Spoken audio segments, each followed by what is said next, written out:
Good afternoon, everybody. Thank you. This is the Hackerspaces panel. I'm very happy. I'm Nick Farr. My Hackerspace is HackDC. And I'm going to leave the rest of the introductions of this wonderful group of panelists that we have assembled here to Jens Oleg. So if you could give him a quick round of applause before he introduces everybody, that'd be great. Thank you.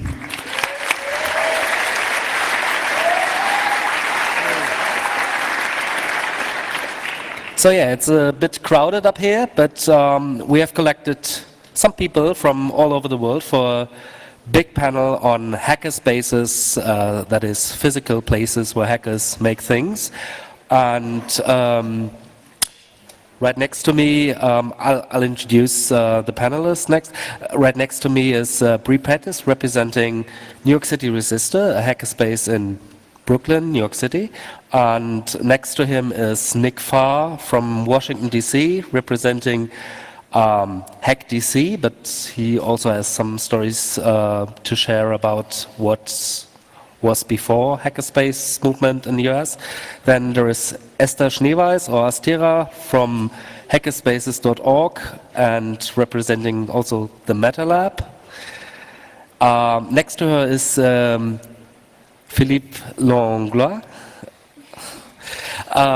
representing TempLab, but also the French hackerspace community in total. And we have Jake Applebaum from San Francisco, from the hackerspace Noisebridge. And last but not least, Enki Paul-Böhm from Vienna, from MetaLab, and also one of the minds behind hackerspaces.org. Yeah. So, a lot of things happened. Thank you.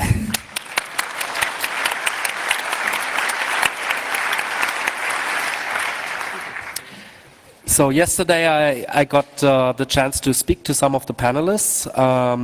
Most of them couldn't even remember what happened since last year because it felt all so distant, all so far away. So many things had happened just in that 1 year.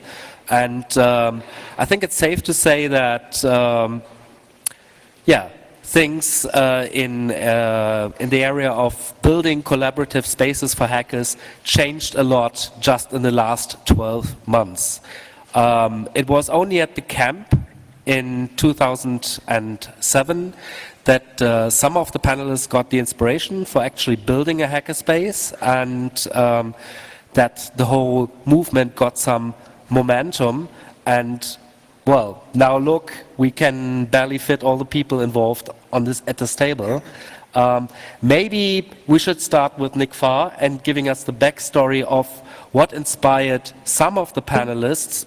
Some of the hackerspaces are a little older, but some of the panelists to start their hackerspace in 2007. Actually, I'd like to go, if possible, I'd like to go back a little bit earlier than that. My first Congress was the 23C3 several years ago, and at the time I was coming here to talk about the Hacker Foundation, and this is, I've told many people this privately, but I guess it's the first time I admitted publicly that at the 25C3, I was actually, or 23C3, I was actually really depressed with the state of the hacker scene in the United States, and it was when I came here that I was actually incredibly inspired. I was inspired by what was going on here at the Congress. I was inspired by what was going on at the Seabase, and at the Seabase, at the 23C3, just partying there and hanging out, it finally clicked in with me that what we were missing in the United States were hacker spaces that were open to the public, that anyone in the local community could come in and join and hack on things and, you know, code with other people, find other people that they didn't know that had similar interests. And it was this physical infrastructure that was public and open. We've had hacker spaces that were private. You know, the Loft is a good example, the Walnut Factory, the Hasty Pastry, all these private spaces that were very hidden and not known about. And what I believe we were missing in the United States were these public hacker spaces. And from that, and at the Seabase and at the 23C3, we came up with the idea for Hackers on a Plane. The idea being that I figured that if I were to bring really inspiring, awesome Americans like people that we see here, people from North America, this includes the United States, Canada, if we were to bring them here to Germany and show them hackerspaces and show them the camp and show them all the wonderful things that are going on here in the CCC and in Germany, that they would be inspired and they would go back to the United States and they would start doing over there exactly what had been going on here for many, many years. And I'm proud to say that's exactly what happened. Those of you who know Hackers on a Plane was a mildly stressful time for me personally. A little bit, but it was wonderful. I mean, that's where, Bree was on that trip, and it was great to have him, and he started a wonderful hackerspace that he's going to tell you more about. Jake was on that trip, and many people who are sitting here in the third row are involved in hackerspaces that came out as a direct result of that NYC Resistor was born in the basement of the C4 in Cologne. And I'm eternally grateful to Jens, especially, actually, Jens is a very, very important part of this. Without him, Hackers on a Plane would have been a complete disaster instead of only the mild disaster that it was. And if I could just, anybody who has anything to do with hackerspaces or has been inspired by anything that's been going on in the US, please give Jens a gigantic, gigantic, heartfelt round of applause. Please just join me in thanking him. Yeah.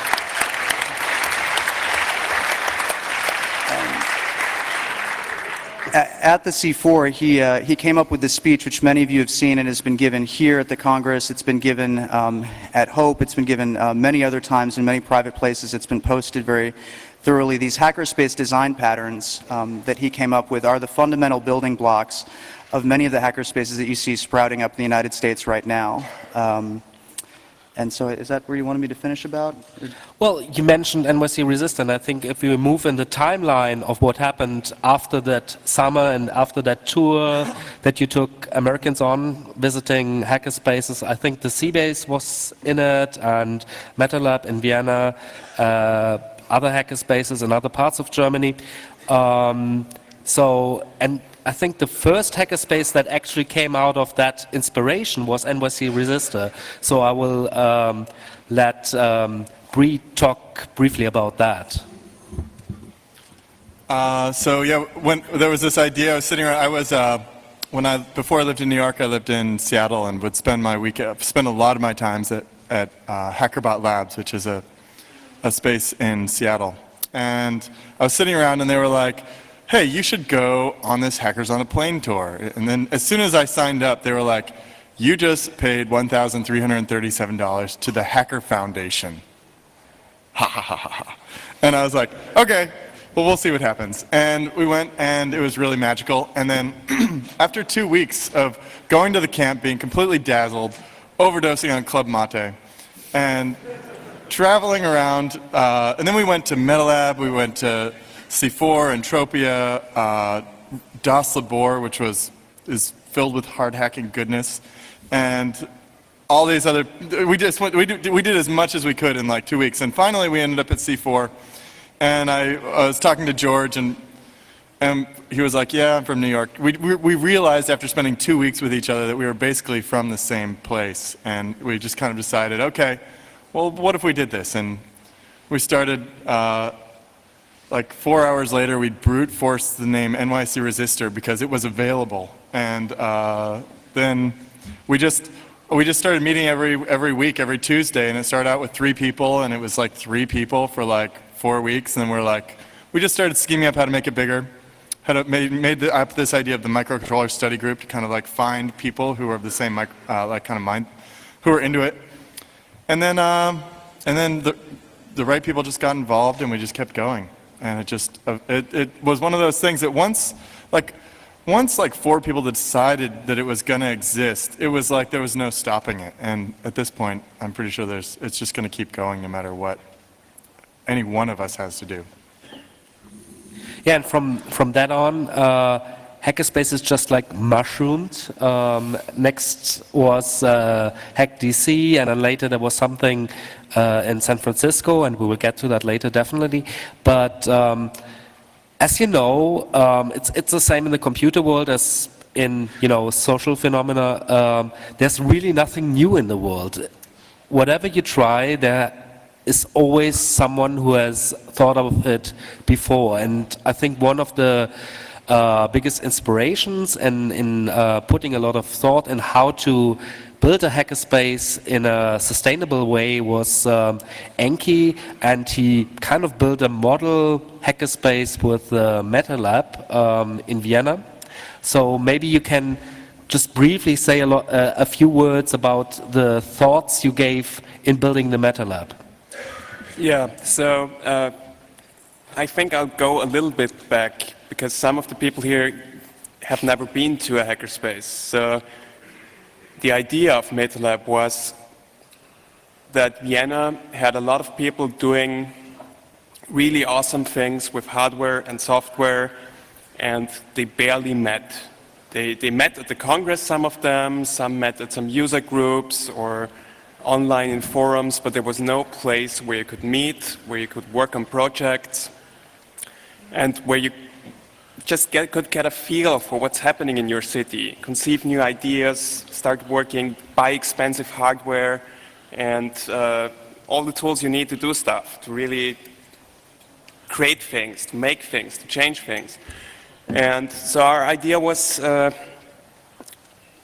basically taking a few of the hints we took from the organization structure of Chaos Computer Club and of Seabase, and say we want something that's more general, that's not focused on any specific subject. We just want a place where we don't even know what people do cool projects in the city and what are these projects. And so we wanted a space that's just infrastructure. And I think that's the most basic definition of a hackerspace. It's a place where you have infrastructure to work on projects, where you have a social network of people also working on projects who can inspire you and help you with your projects.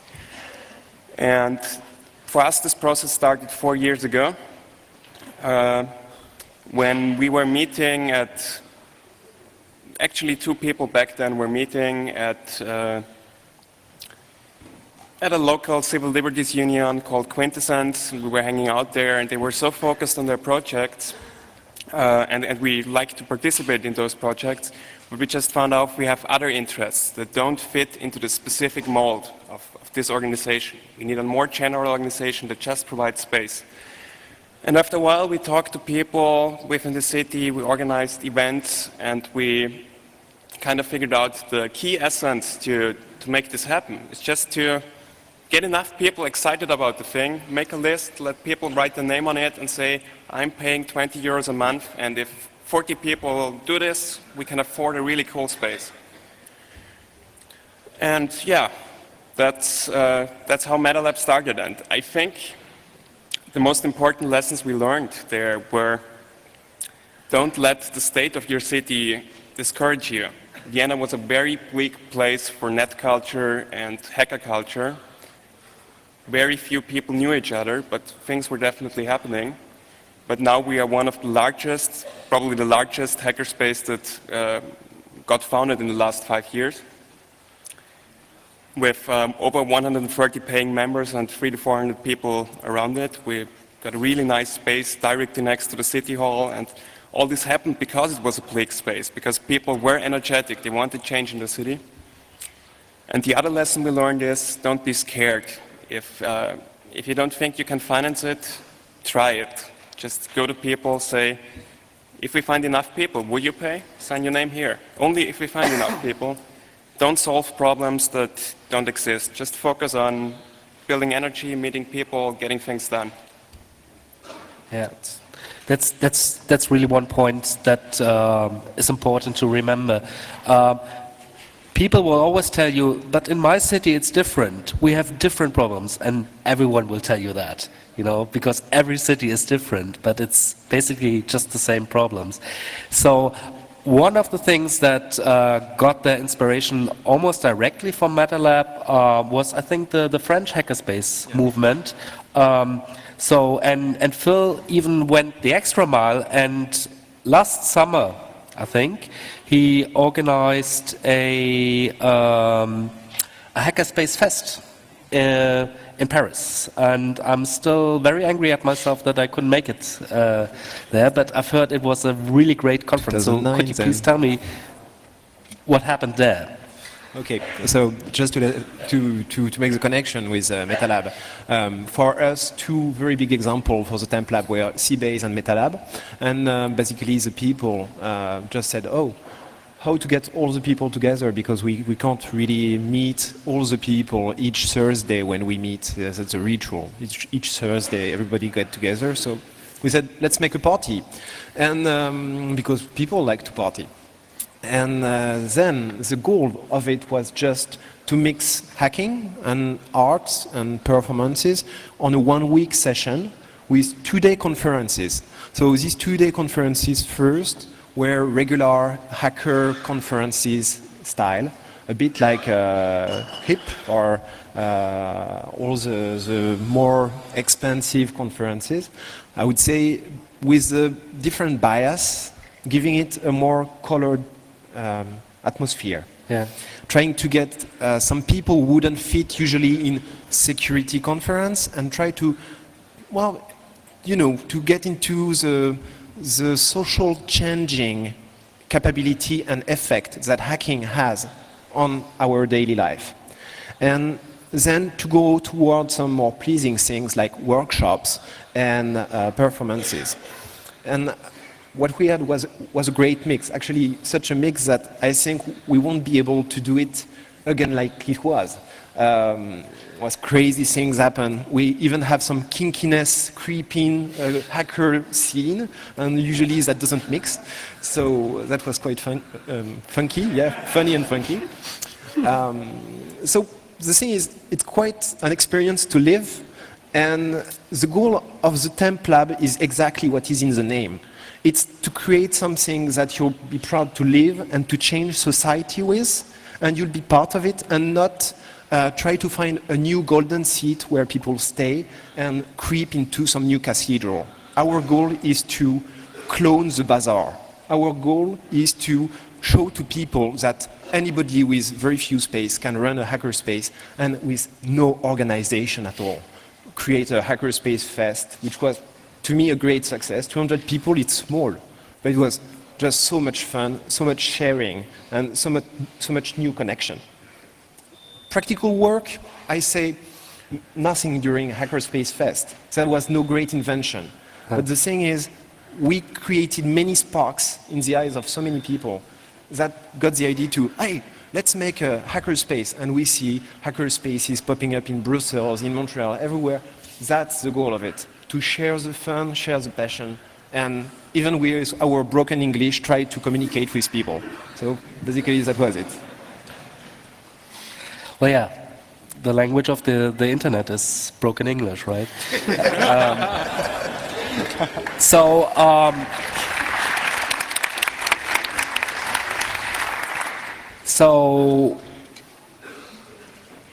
after that, it really became apparent that what is happening here is like an international movement on an international scale. And Esther and Enki got together, and yeah, the name was there, Hackerspaces. We used that name for all the time we were talking about it. We're still unclear on some subtleties, like sometimes we write it as two words, hacker spaces, sometimes we write it as a whole new word smashed together, hackerspaces. But yeah, there is a movement there, but it needed an outlet. And what was created was a website and a wiki page to bring together all the hackerspaces in the world. Maybe, Esther, you could just briefly introduce what work is going on there. So it's actually only just a couple of months ago that the wiki page and the website went online, and that we were proclaiming the founding of an over institution like hackerspaces.org, while the idea of having someone to bring the basic motivation and idea of hackerspace movement to the people was born way earlier by people like Enki and Jens and so on. And for now, there's way more people working on this project. And what was the initial idea was that we see hackerspaces popping up all over the world. Actually, within the last year, there was an extremely high expansion to that. And basically these hackerspaces all have a pretty huge fear, like they are afraid of what could happen within the initial process of founding the space. Like what could go wrong? Is there enough people? Can we find a space? All these questions you'd have to ask yourself. The fear of failing.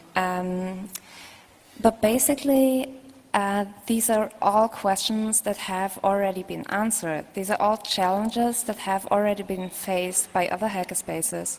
And so people who want to found a new hackerspace could just, if they would ask around, if this knowledge about how to found a hackerspace would be more common, people wouldn't be that afraid of finding a new one, and the movement would spread. So, actually, I would like to tell you a short story. As some of you might know, some of you might not. Bree was visiting Vienna a couple of days ago, actually, only. And we were talking about how to communicate this process, like, to the outer world. And we came up with the idea of creating a Hackerspaces book within, like, no time. We would put together a bunch of interesting hackerspaces from all over the world, like who would like to participate and who would have the time to actually participate, and put together how they, a couple of questions they'd have to answer on how they got their project started, how they became a hackerspace, where they took their motivation from. And we've had like no sleep at all within this time, and still was an incredibly inspirational process of making and putting together all these things. And within the last days, I got an email by a South African hackerspace, which is called Duct Tape. This is, as far as I know, the first hackerspace in Africa.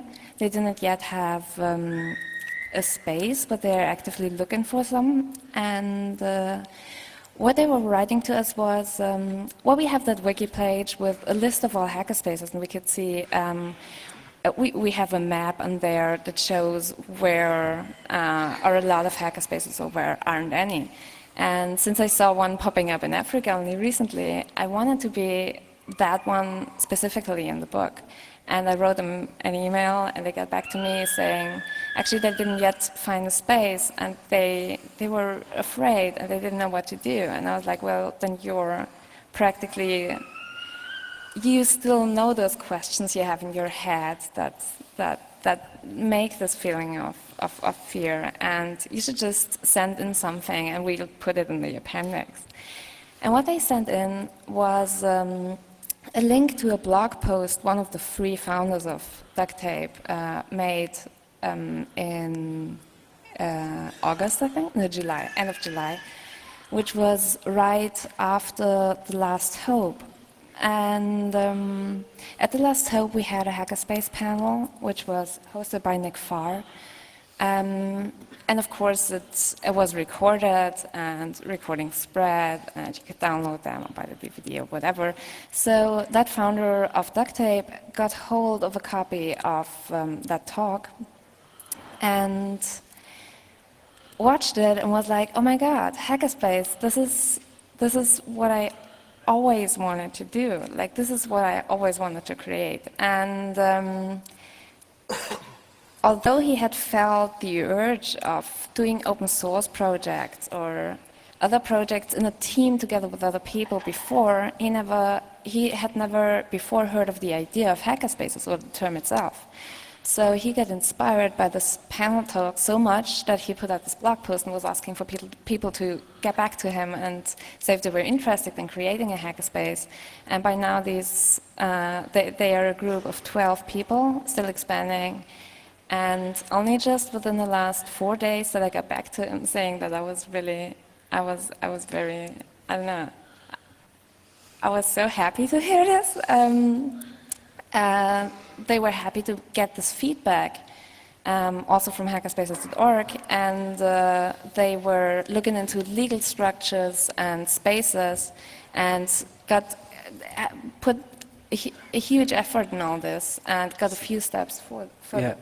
So one of the goals of this panel is actually to give you a guilt trip. Like if there's not a hackerspace in your city, after this panel you should go out and meet with other people from that city and build one. And if people are actually building hackerspaces in Africa, your excuses are invalid, right?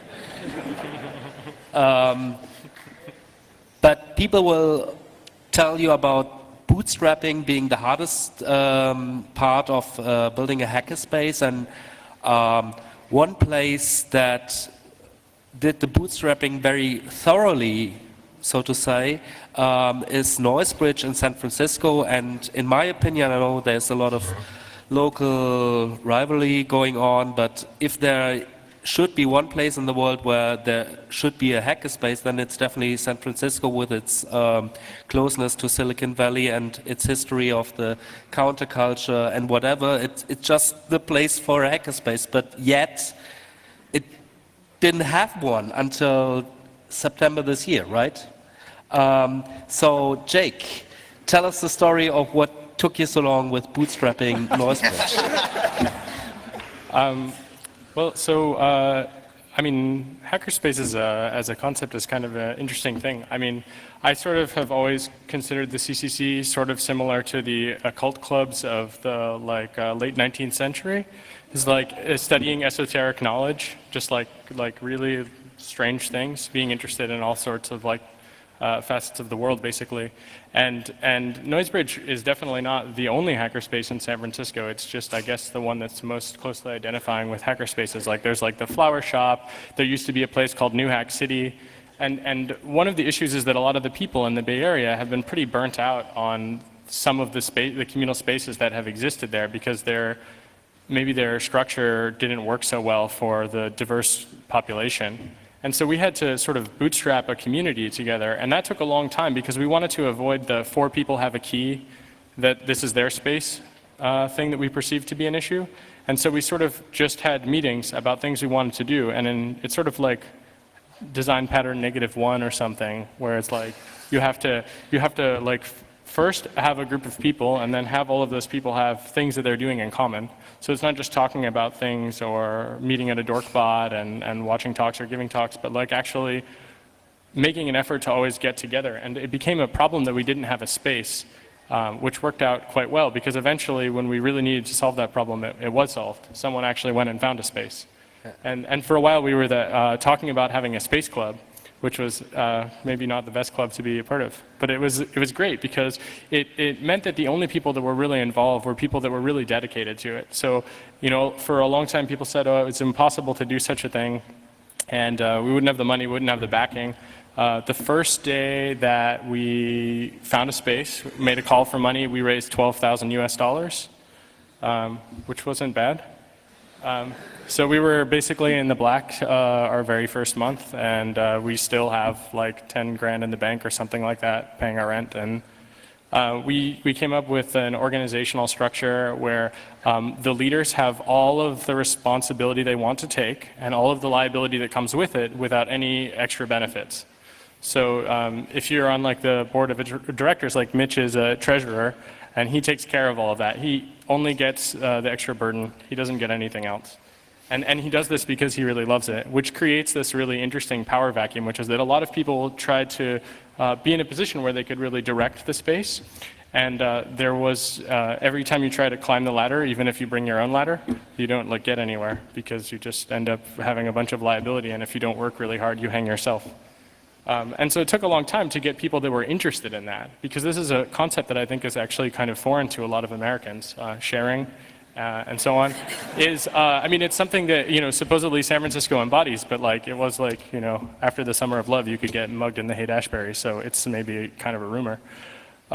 So it's been an interesting experience, because we run basically an anarchist collective, but we shy away from the term anarchist collective, because there's one around the corner, and we don't want to bite their style. Station 40. So they squatted an old post office or something.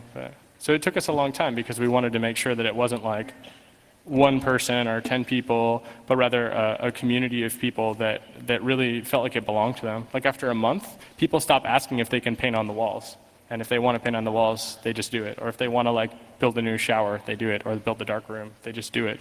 Because they've become enough of the community that they know that they have the authority that is inherent in their membership in the group, as opposed to asking for permission from other people. And it's a little bit different than some of the other spaces, but I think it works pretty well.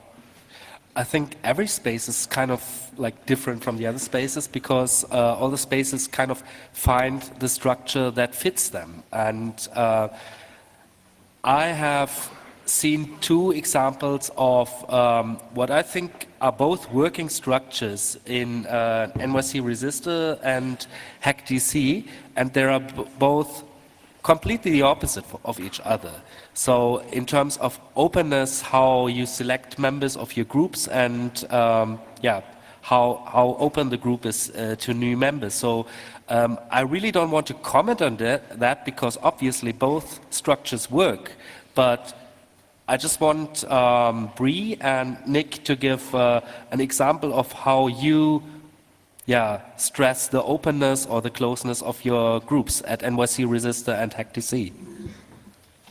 So when we first met, we raised money ourselves. We had 9 founders and we each put in $1,000. And it was a really interesting shift as soon as people put money into something.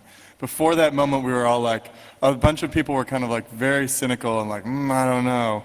And then as soon as they put $1,000 in, it was like, yes, this is gonna work, no matter what. And it also, I mean, at that point, it was kind of like whoever freaking came to the meetings regularly and was friendly, you know, kind of got on the sort of routine. And we also, the other thing we were doing at the beginning was we were eating together. We would all go to each other's house and make food to each other, which is kind of a special thing that builds friendship, I think. And then we got our space, and it was very exciting. And we started getting new members. And the way that it worked, the way that it continues to work, is the idea is basically to be a member, you have to have some sort of kung fu. You shouldn't creep out girls. And there's some other things too. Like basically, the whole group has to. It has to be somebody that anybody in the group would feel comfortable giving their home keys to for like a month and going out of the country. Now this makes it so that it's not just like anybody off the street can come in and say like, I'm giving you $75 a month, I'm a member. It's a little bit more get to know you process, and our goal is actually to be like really inviting and every Thursday night, we posted on our calendar, there's like a hack craft night, which is really great because it's a mixture of people knitting and people doing software and people laser cutting and doing whatever they can imagine. And it's pretty open. It's usually there's like 10 people there just working on stuff, and usually about half the people I don't know. And kind of our routine is like if you get to know us, and we'll invite you if it seems like a nice fit. But that's really different from being like a community center type space or something like that. We all have keys, and if somebody comes and visits us, it's fine. But it's not like we're not so much a community-like center. If that makes sense. HackDC operates on a somewhat different model.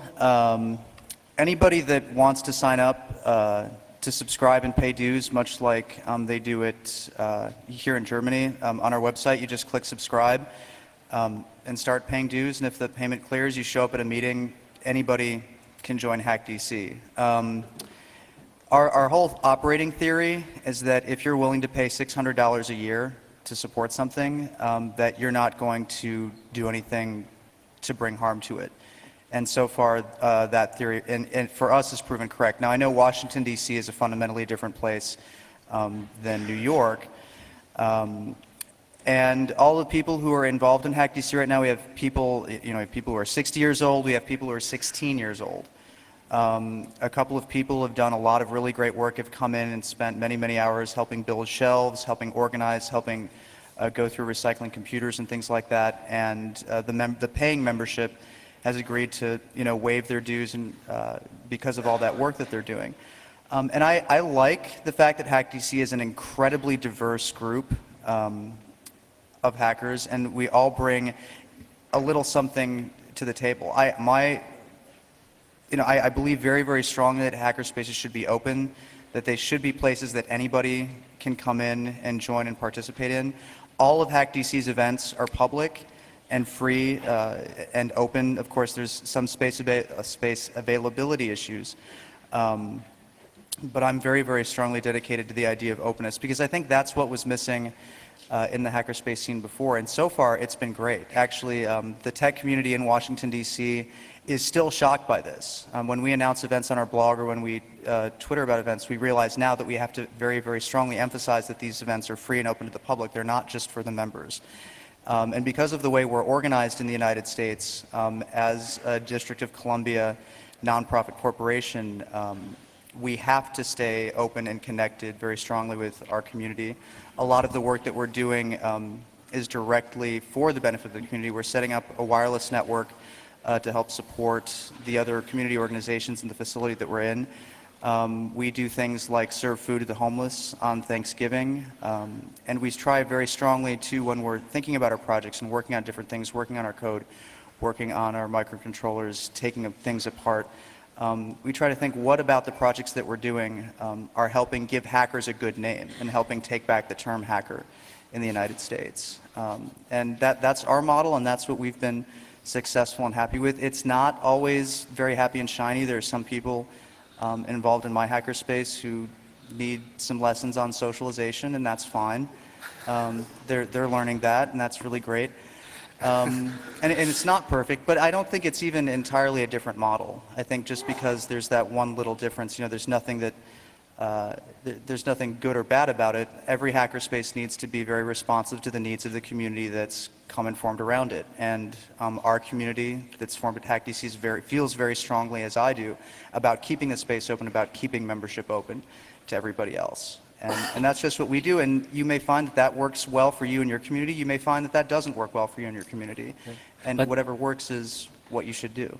But structure problems are really tricky. And once you have like two people with the goal of building a hackerspace, you have a common vision. And once the third person enters, you have potential drama. And it's like that. And you have to find something to manage that. Even exercise, democracy or something like that within the hackerspace. And one of the most inspiring things was the story that Enki told me about the only time they had to decide something by vote at the hackerspace in Vienna. So tell us a bit about that. Yeah, so I want to approach the issue from the side of, so you've got a hackerspace. What are you going to do with it? That's a big question. You have people, and people you have the bike shed problem. You have, everyone wants to make a decision on the color of the bike shed because that's a really simple thing, and everyone is deciding at the beginning, and everyone is so excited. You have these meetings, and well, people have to listen to you if you say something. It's really exciting, and in the beginning, it's very hard to make decisions at all in a group like that. So, what are you going to do with this space? And after visiting hackerspaces and seeing other hackerspaces getting started and just seeing how it goes into different directions but still works, I think that stuff of how the hackerspace operates, of how it works, it needs to be encoded in the people, in the group. You cannot write it, I mean, you can try to write a manifesto, but people are not reading that stuff. People are not reading. In the beginning, of course you read it because you need to send this paper somewhere to incorporate. But later on, people don't even read our wiki. I don't read our wiki anymore. So it's just too much information, too long, didn't read. So you need to encode that stuff in the group. So you need to build the group and focus on that for the beginning. And you will have problems, and you need to solve them when they come up. Because if you avoid them, you probably will not have a space. If you try to avoid problems, well, you do nothing. So problems come up, you need to solve them. So the guiding principle there is to have a group that's flexible. So before I go into what Jens was asking me about, I think the most important thing, I measure the health of a hackerspace in its renewal cycle. How quickly new people come in, and, well, old people will leave. That's not a good thing, but how quickly new people come in and how quickly they can get into positions of explicit power. What I mean with that is the board.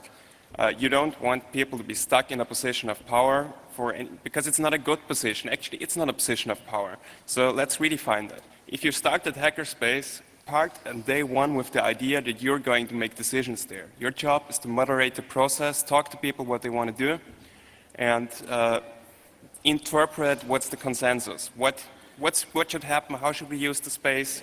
Talk to people, make sure the group together figures out what's happening. Good. So what happens if someone wants to force his opinion on your group? Let's say you're 40 people, you just started out, and you're trying to make a room plan. And everyone is arguing, and maybe even someone writes down a plan, and people are changing this plan wildly in the wiki, and there's chaos. How do you make sense of these opinions? How do you condense that? We kind of learned that actually there is a majority opinion after talking. So first you need to encourage people to actually talk instead of hitting each other. And once they talk, people will still say, well, I want my thing, my vision to be implemented. And we built the whole structure in a way of saying, there's the board. The board's job is to moderate and to do all the shitty stuff of doing accounting, of talking with authorities and bullshit like that, which is no fun at all. And the rest of the decisions should just happen. We don't really want to vote on them, but we don't even want to vote on them when we're bigger. So how do you do that? You make it so that people cannot force their opinion on you. So you say, you meet weekly, you start, give me a second. It's a tough one to describe this in English, but I'm trying. So you make a weekly meeting at the beginning, you discuss the issues, and if there's no agreement, you ask people to make multiple plans. Don't change the plan of someone else, make a new plan, and then we can vote on it. And whenever someone what actually forced us to make a room plan, and I think this is the story Jens was getting at. So, sorry, it took a little bit longer, but what happened immediately after we got our space, we settled in. Some people joined the club with an agenda, and that agenda was ban smoking in the space in all the rooms, completely, no compromises. Never mind that about 30 to 40% of Austrians smoke, and maybe we could use a room, we could find some compromise.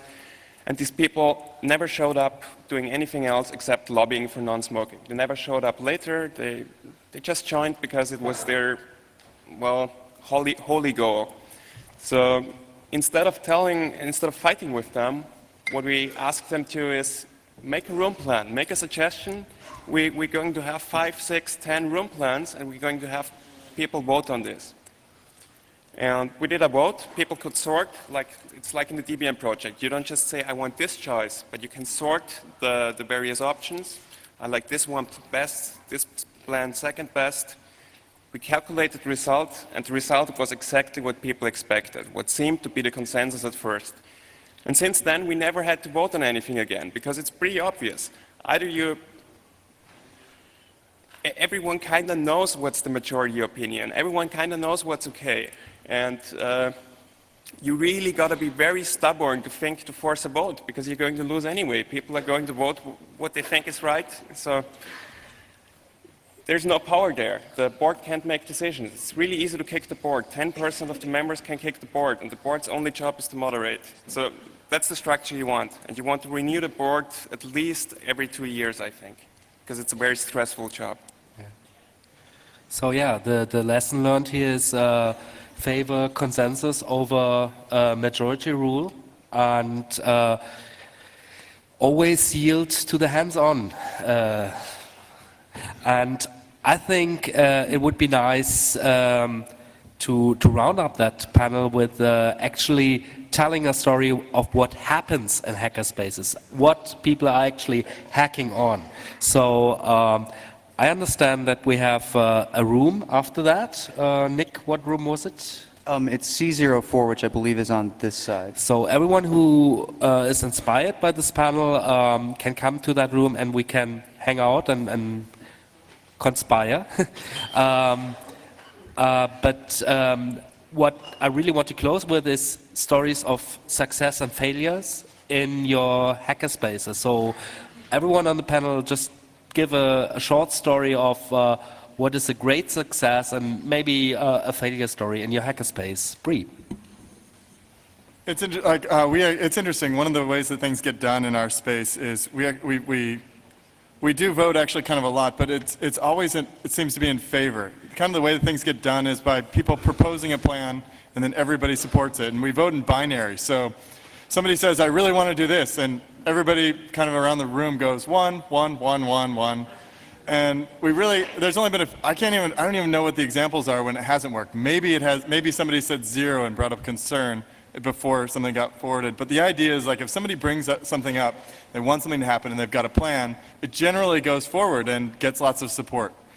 One of the things that I'm really pleased and excited about is this year we got a laser, which is a $20,000 laser cutter that you can put in, fire the laser is what we say every time we push it. And it's a laser cutter, and we make anybody who comes and wants to laser cut something, they have to push the button, they have to say fire the laser. And it's really interesting. A lot of people will be like, fire the laser?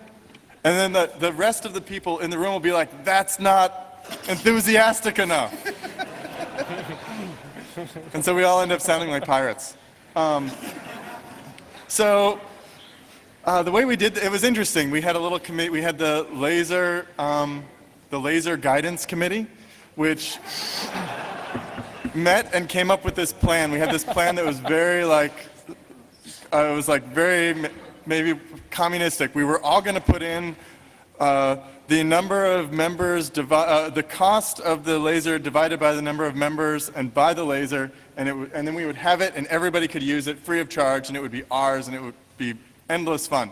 And we presented this, and it met with immediate resistance. Everybody was like, no. That's the communist approach. We want the capitalist approach. And basically it turned into anybody who wanted to put in $500 or $1,000 could be on the new laser committee, and we would get a laser, and the people who put the money in would be they would get a little bit of a cheaper discount on it, but we all pay to use the laser to pay ourselves back eventually. And it's basically the same plan. Except that it's a little bit more like, it required more responsibility from people. I'm getting glares from my community members here for some reason. And it's very neoliberal of you. Communists, of course. So it was one of those things where there were a number of people who just, we put this idea that we wanted to have a laser together, and a number of people said, I have no reason to have a laser in this space. There's no reason why I would ever use this. And of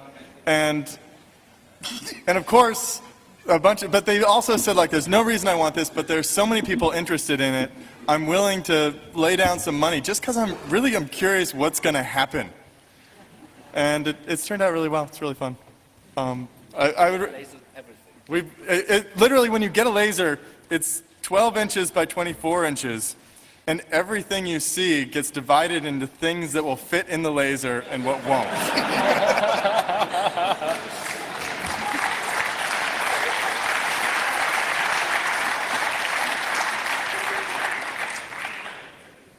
You mean I got to follow up that?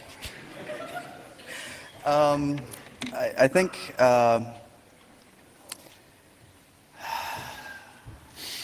our greatest success is just, is this okay? Our greatest success is that we continue to grow and be around and keep expanding. I mean, I can't, there's so many things that come to mind. I can't just focus and single out one particular thing. The fact that there are people that believe in the concept of it, that there are people who believe in keeping it open. We just opened up our workshop. Downstairs, we acquired another space in the facility that we're in. We keep accumulating members all the time. Some of them show up maybe 2 or 3 times a month. Some of them are there every single day. I think our greatest success is just that we really continue to exist and continue to grow and continue to go to places and conferences like these and continue to inspire people both inside our community and continue to inspire people in other places to build their own hackerspaces. And as far as failure, I know when I'm talking with people in my hackerspace, I constantly think that everything is failing, that this thing didn't work right, that thing didn't work right. We're having an issue right now with, now that we have our workshop, we're reconfiguring our main space to make it a little bit more electronics focused. Right now we do everything from major wood construction to very fine disassembly of certain certain printers and VCRs and different things like that, things that are approaching the end of their life cycle, to very, very small, fine electronics work, and we want to refocus and repurpose our main space. But as far as our greatest failure, I would probably just have to say that NYC Resistor beat us to having a laser, and that's basically it.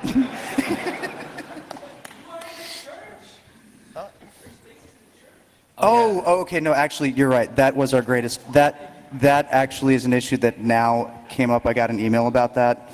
HackDC is actually in an Episcopal church in Washington, D.C. There are many different community organizations that are a part of that church. And we're not members of the church itself. We use a room, or actually two rooms in their facility, and other community organizations use rooms in their facility. We have access to their auditorium, their dining room, and they even let us use the sanctuary for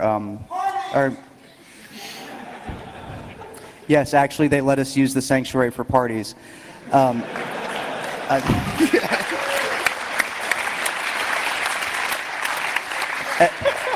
I don't necessarily want to call this a failure, but so Johannes over there, who fortunately reminded me of this, because all of the other rooms in where we're at were in use on the day during our grand opening ceremonies when we invited Johannes and Monochrome to come in and just do a brief presentation or do a nice presentation.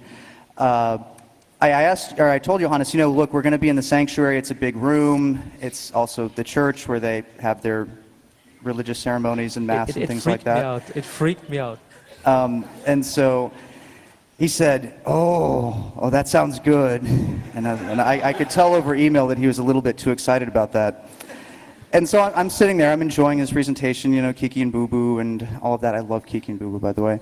And so out of nowhere, he unfurls this banner that says, I think 2008, the year of polytheism, right in front of the altar, and has that banner in perfect frame shot with the number of the beast is 1. Yes. Huh? The What? number of the beast is 1. Yeah.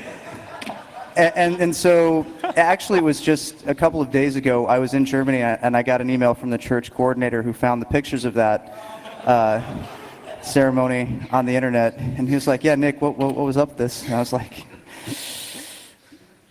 man, those people from Vienna,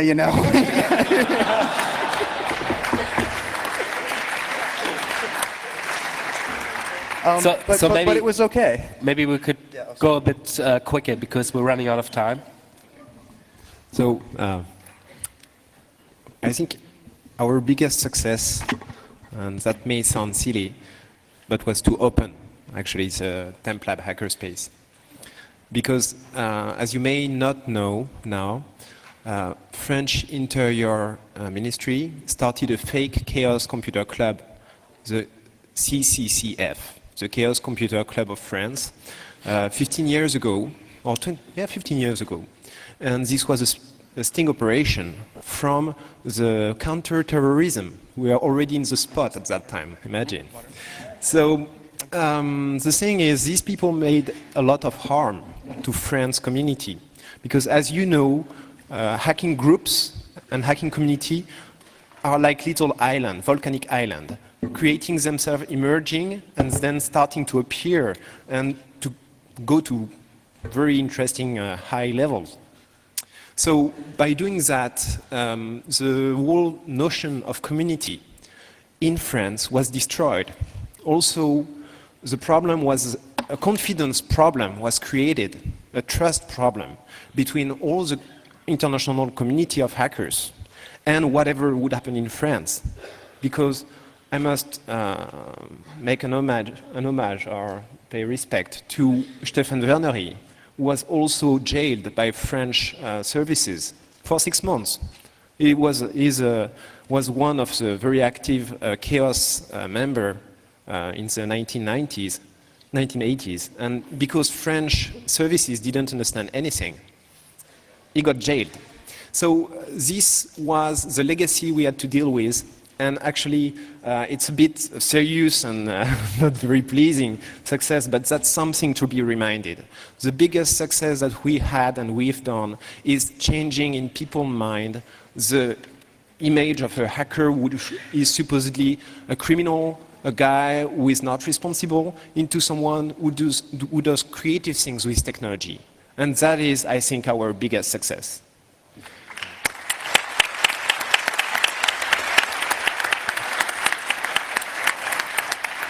Jake? Now, Yeah.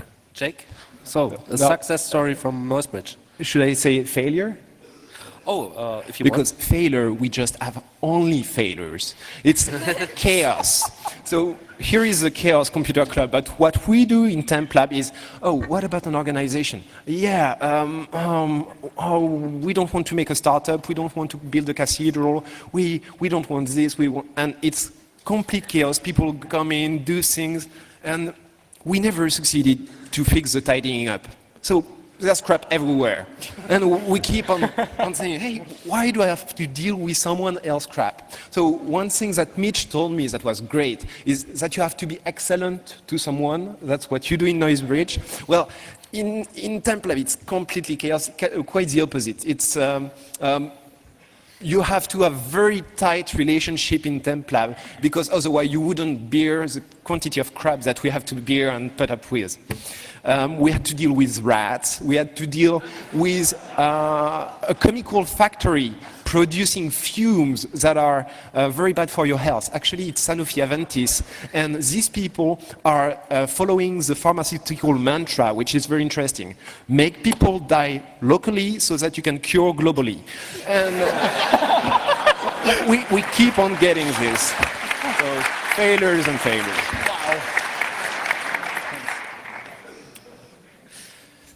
That's hard to follow up. So Noisebridge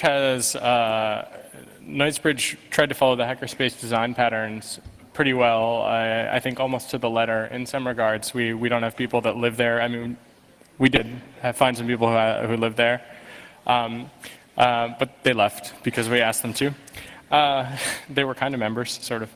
But we had a couple of failures. The very first failures we had was the key problem, which is that we had a single Tumblr lock, and 5 people signed the lease, and these 5 people didn't talk before signing the lease, really, because we just found the space and we decided to just jump on it. We decided it was the time. And the problem was that each of those 5 people had a different expectation, and it created an issue with property rights. And it turned into kind of a big disaster because we didn't have insurance. And one of the key holders felt very strongly about this, and a lot of the, like I would say, maybe 2.5 of the key holders felt strongly in a different direction, which put us in a really weird space because we're all legally equal in our liability, but without insurance, we were all really very concerned. And so it turns out the membership solved this on their own. They just copied the keys and they picked the lock. So that solved the key problem pretty much. And when we pointed out that there was no point in changing the lock because it was a bunch of hackers that specialize in things like lock picking, that it was just like not worth changing it. It was at that point that basically everyone was persuaded that, yep, there's a lot of liability, and if anyone wants to back out, they can do so. We'll try to get insurance real soon now. And eventually we did get insurance, which worked out pretty well. And it was great because that was an example of almost sort of trying to solve a problem before it really occurred, because it didn't matter if a key holder was there. If someone fell off a ladder and broke their neck, like, we were all screwed. I mean, there was no question about that. But we just decided that, like, hopefully no one would do that. And if they did, well, that would be the end of that.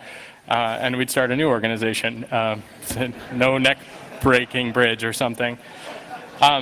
We had another strange failure, which was, real quick, which was basically anonymous membership, which is that we want to preserve the right for people to be members without, affiliating themselves publicly with this, because maybe they work in some organization that would not take kindly to hackers, because it doesn't matter how much we whitewash this with CISSPs and other sorts of responsible hacking stuff. There are people that just simply can never be affiliated with that. And there was a huge row about this because of legal requirements in California. People were pretty concerned that we had to have a name. And it turns out that we had a lawyer advise us that the name could be whatever name they gave us, and we don't check IDs. So that works out fine because we trust our members to be excellent to each other. And that's our slogan, basically. Be excellent to each other. That's our only code of conduct, which was the thing that led us to solve all of our failures, which is that we were just excellent to each other, so at any point in time. And that was the first of our successes, and we basically went from there to actually succeed on things like Andy's blimp. He has a remote-controlled blimp that you can SSH into and fly it around the room from your telephone, which is pretty awesome, and he built a bunch of the hardware. And it's free hardware and free software and schematics. And we had our first hacker in residence, which was a major success, which was a guy who didn't have some sort of, literal agreement for being the hacker in residence, but he built this, which is, if you can see it, it's a PCI riser card wrapped in wire. And this is a small circuit board with a switch. And the idea is that you plug it into an iPod, and you play back magnetic stripe data. And this is a filter, and this is the output device. And you put this next to a magnetic read head, and then you play back whichever card you wanted to use, right?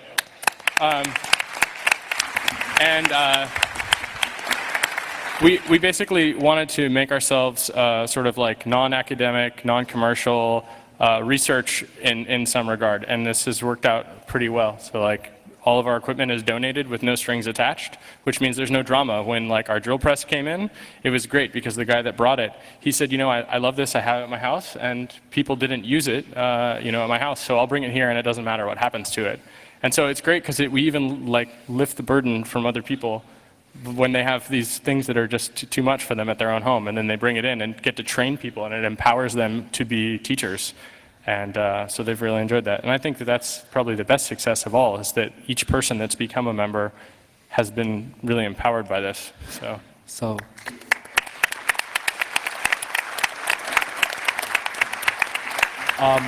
I think we are over time already, but speaking of non-commercial, I would really love to end this thing with a practical example of hackerspace solidarity for a hackerspace you all know and love here in Berlin, the C-Base, and I think Esther has something to say about that.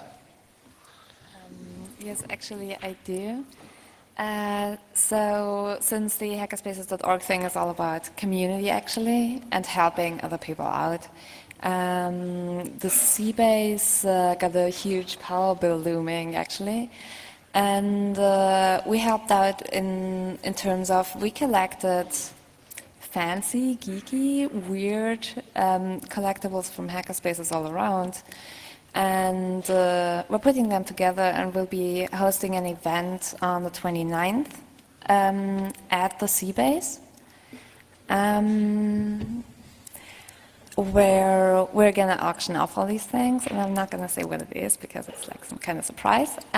Also, on this day, there'll be 2 more talks at the C-Base, which are very interesting, but in German, if that makes a difference to you.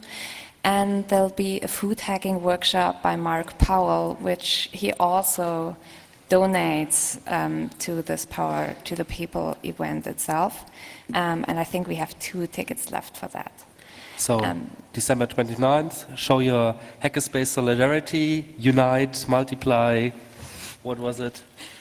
Build, unite, multiply. So that was the hackerspace panel. You can join us at... we have a workshop now, and I just want to say we want to build an organization, an international organization around the website and the community especially. So if you're interested in that, even if you already have a hackerspace, join up with us, meet us. What's the room number? The room number C. Room number is C04. Yeah. We're doing this like in 10 minutes, so you have time I to believe get... it's just right over here. Right. We'd love to see people who... Okay, it's over there. We'd love to see people who want to build a hackerspace themselves, who like the idea, who feel tempted to raise something in the same way, as well as people who already built a hackerspace to share their emphasis. We have limited rooms, so if you're just... You can meet us around here if you just want to talk, but if you really want to build one, you're curious about that, come. And if you have something to contribute, come too. Yeah. Thank you. I have maybe one last thing. Okay.